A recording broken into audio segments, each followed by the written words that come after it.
Good morning, YouTube. Warbles on a lot here with First Dog on the Moon. And First Dog on the Moon, well, he has his eye on a particular avian problem. More of that now. Hello, patriots, and welcome. I'm Walkley Award-winning political cartoonist of The Guardian Australia, First Dog on the Moon. And this is the third last ever guide to modern living, here on the ABC at least. The good news is, next year we'll be moving the guide to Sky News at night.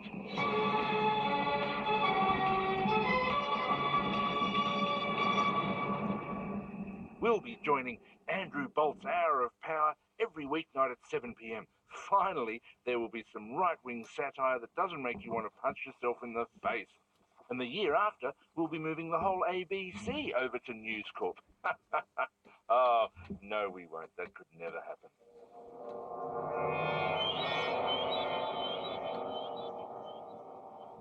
But this week, we have a special treat for bird fans. The world is a terrible place. So let's take a break and spend some time with one of Australia's most remarkable birds. Of course, birds are terrible too. They're really just tiny dinosaurs with feathers that would kill you if they could. Even the orange-bellied parrot, or Bufo marinus. It only weighs 45 grams and just eats seeds and flowers, but if it thought it could get away with it, the little bastard would burrow straight through you. All birds would. The orange-bellied parrot, or OBP as it's known, is a ridiculous creature and has been officially dubbed moronic by the recently formed Difficult Bird Research Group. And that's actually true. It's one of Australia's most endangered flappy things. It's also one of only 2 migratory parrot species in the world.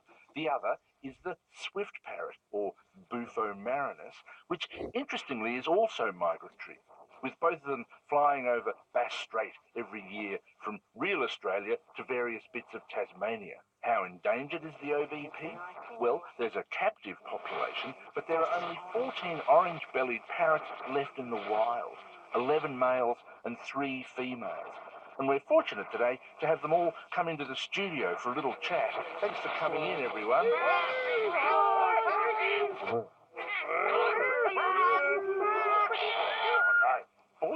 All right, I'll just quickly introduce everybody.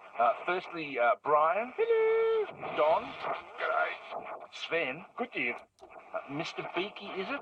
Oh, that's right. I'm Mr. Beaky. Well, thanks for coming. Oh, it's my pleasure. Gary. Aloha. Pierre. Bonjour. Clive. Mahmood. Allahu Akbar. Uncle Weirdy. Jonty. Thanks for having me. And it says here, Captain Mystery. Yes, it is I, Captain Mystery. And of course, the ladies. Pam. Hello. Tracy. Hi there. And Jacinta. Please explain. Well, thanks to all 14 of you for joining us in the studio today, and that's all we've got time for. Thank you. And good luck with this year's migration. Hopefully none of you are Lebanese Muslims, and whatever you do, don't get on a boat. Listen up, patriots. The guide to modern living is doomed beyond hope, thanks to everyone who sent money, flowers, gluten-free Freons. All appreciated, but it's to no avail. However, the Difficult Bird Research Group is a real thing, full of actual difficult bird scientists. They're working to save birds like the palm cockatoo, the regent honeyeater, the 40-spotted pardalote, and even the misogynist King Island scrub tit. These are all birds in real trouble, but right now, the Difficult Bird Research Group are focused on saving the orange-bellied parrot. You can help. Go to possible.com, that's with a Z, and search for the OBP. You can help, but you have to do it today. Anyway, this has been First Dog on the Moon's Guide to Modern Living. Yeah, and wasn't that a shitty connection via the radio? Wow. I get 3 FM radio national channels, 3 different frequencies, and before I started recording The Outsiders, I tried all of them, and they were all subject to that wandering interference. I'm guessing that somebody's got a single sideband radio somewhere within a couple of miles, and it's not quite tuned right. So, what sort of a week was it apart from Fidel Castro finally turning his toes up? One thing they didn't mention, which I think is a plus for Fidel Castro, although it was actually Che Guevara who set it up. Cuba is the only country in the world which voluntarily, deliberately trains a surplus of doctors so that they can export them around the world. It's hard to say that a system that does that is all bad. The fact that he made a lot of people leave Cuba, they didn't have to leave Cuba, they chose to leave Cuba because they didn't want to live under a system where everybody shared everything. As I recall it, when the Soviet Union fell to pieces, Cuban agriculture was diesel powered, built, all the machines were built in Russia. They ran on Russian diesel and they grew sugar and they exported the sugar back to the Soviet Union. Well, that all fell apart and the Cubans found themselves with diesel trucks but no diesel, and nobody wanted to buy their sugar anyway. So they organised vegetable commissars on every city block and they grew the food where it was going to be eaten. And they transitioned from fossil fuel powered eating to muscle powered eating. And they got even healthier. So yeah, I'm sorry to see Castro dead. I don't think he did the right thing by forcing people to do the right thing at gunpoint, but it was fairly fashionable back in the time that he decided to do it. I mean, he came to power in '59. There was an awful lot of people in, say, 1939 to 45 who went around forcing other people to live right at gunpoint. You can't sort of say that Castro was wicked and evil and everybody else was okay. But anyway, back to Australia. Peter Dutton made a bit of a goose of himself.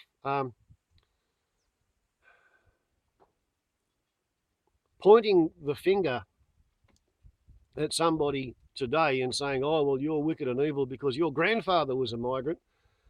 How about we say that about every bloody Celt who came out to Australia and their descendant has gone to jail? Or, shot a policeman or bashed their wife to death or something. I think we're running on 68 battered women, killed in Australia this year. It's a bit over one a week. Probably a result of having been a penal colony, and at one point the entire population of Australia was either brutalised or they were brutalising. It's an interesting foundation. So, yeah, Dutton blew holes in a lot of the things the government was trying to do with his dog whistling. But the real star of the week for making messes on the government place was Barnaby Joyce.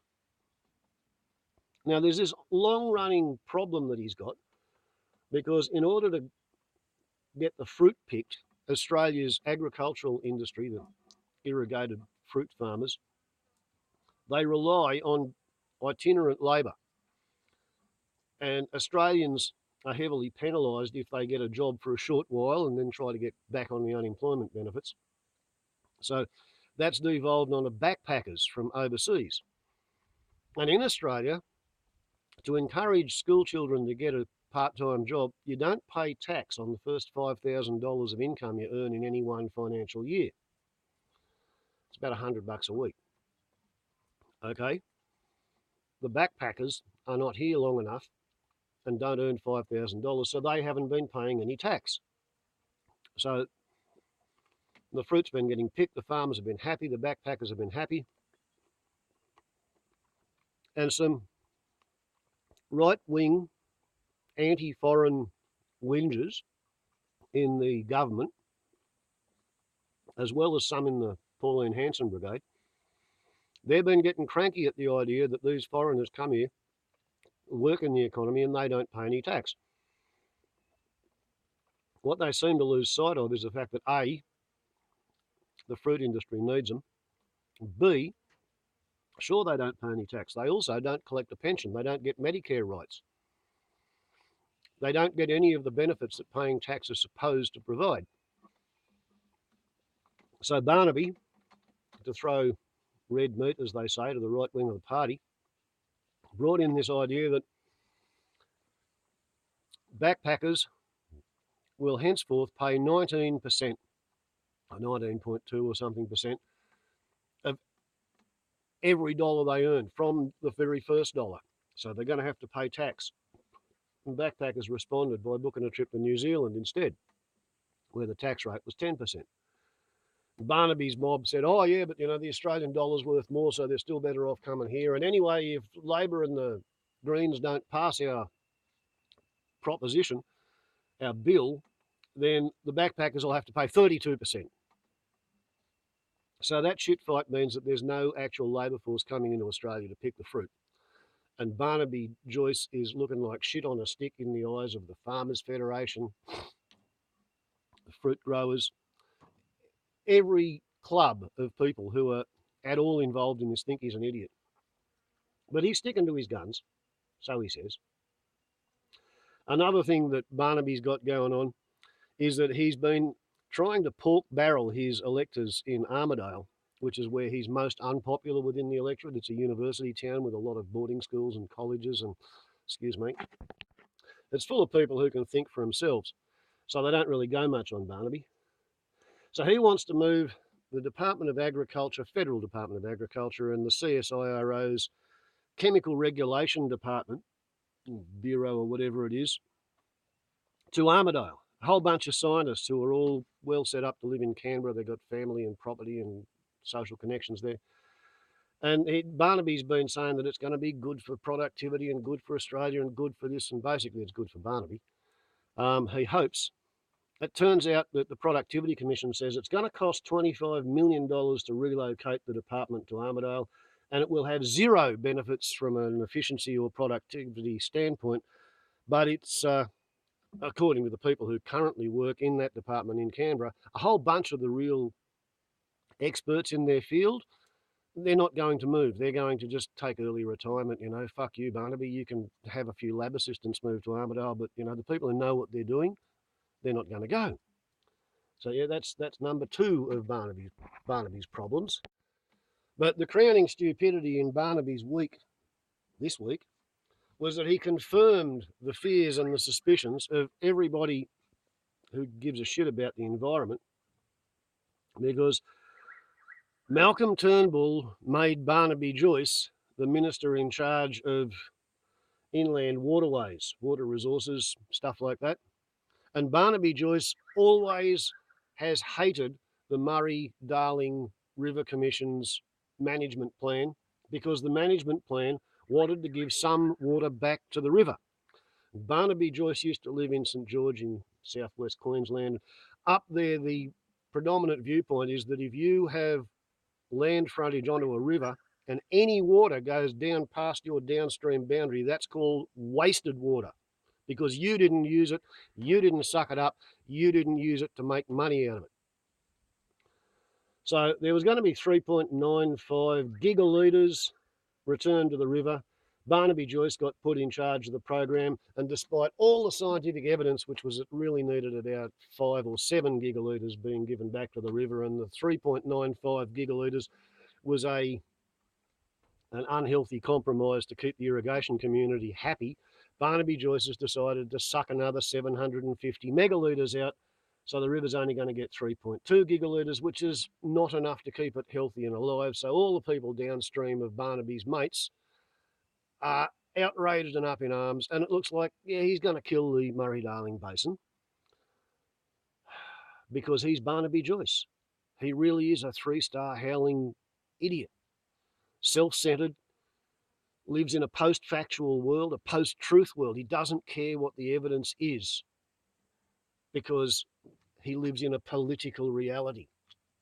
He deserves whatever goes wrong in his life, and I hope the people that he's been trying to pork barrel ignore his efforts in Armidale, and I hope the people in southern and western Queensland who he's stealing the river water for, I think they deserve whatever goes wrong in their life. They'll probably get a really vicious little mini drought, followed by a fire, followed by another few floods, brought to them by Barnaby, as the environment tries to clear them out of that area. where they should never have gone and tried to do that kind of farming in the first place. Life's a bit like that. Anyway, we're on the upload limit, slightly past it. Warbles on a lot to YouTube. Ciao.